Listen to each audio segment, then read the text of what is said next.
C'est la saison des rentrées au Parlement bruxellois comme ailleurs. Tout le monde passe par la case désinfection des mains. En séance, on s'espace et on porte le masque. Question, cela va-t-il atténuer la vigueur des débats ?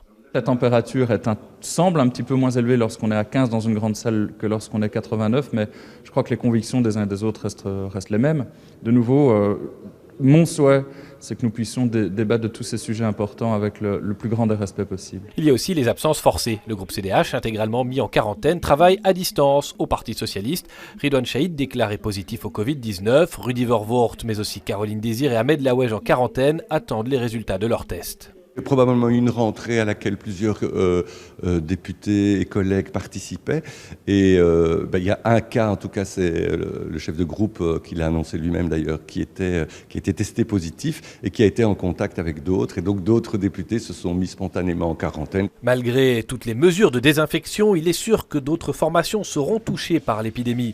Des solutions techniques et provisoires existent pour pallier aux absences forcées. On termine le développement d'un programme qui va permettre de voter à distance à partir de son téléphone. On verra d'ailleurs l'hémicycle et les votes. Il y a un avantage à être présent physiquement, ça permet d'échanger avec des collègues, ça permet d'échanger avec les autres chefs de groupe et ça permet du coup d'avancer aussi sur certains dossiers ou de clarifier des points ou des intentions. Et je crois que ça, on ne le remplacera jamais. Ces prochains jours sont programmés des réunions ordinaires sur la santé ou le logement, ainsi que la commission spéciale Covid. Le Parlement veut éviter de se retrouver coincé par l'épidémie.